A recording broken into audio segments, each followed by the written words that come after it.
Well, we've had a pretty nice move here in beans. We don't need to remind anybody of that. But what we want to do is just kind of take a look at what that bullish target might be to the upside and where the bears might be targeting here on the downside. We expect probably a pretty explosive 50-cent move in either direction once beans decide to choose that direction. So, as always, everything we're discussing is for education and example purposes. Make sure you guys understand and know your own risk tolerance, as we go through this information. Let's just take a step back quickly, talk about where we came from. We have that very significant resistance area at 1080. If we said we get through that, you're probably looking somewhere in the 11-11-20 area based on the January chart.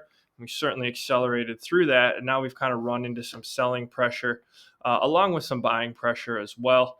We'll take a step back here now and look at that weekly front month bean contract, and you can see you get just a little bit more price action in this 1150 area that was prior support at some time, has now become back tested as resistance.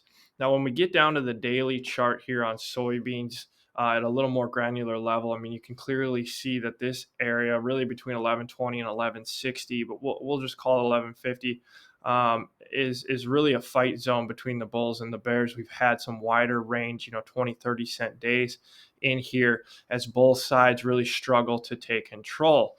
Now, when we go back out to this front month contract, I think really what's important to now note is whoever ends up gaining control pretty much has a fairly smooth next 50-cent move in their direction. So if you're bullish, if you can get control of this market, it's probably an easy run into the 12 and maybe even to that 1250 area. If the bears end up getting in control in here, there's really not much for price support until you get back down to 1080. And then, of course, we've got that gap as well down at 1060 that needs to be filled. Or can be filled.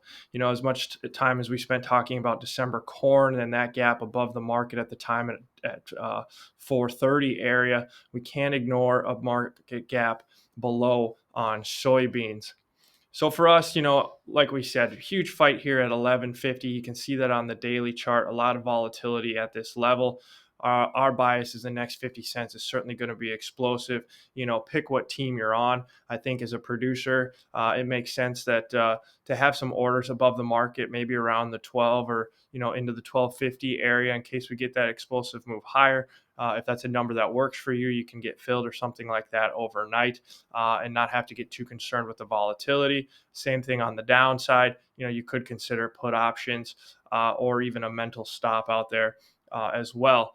At the end of the day, we always have to remind ourselves, what can we live with? If we sell some today and the market goes higher, do we have more crop to sell? Can we make another sale? On the other hand, if this market breaks back into the 1080 or 1060 area, do we want to be making a decision at that level? That'll be up to you.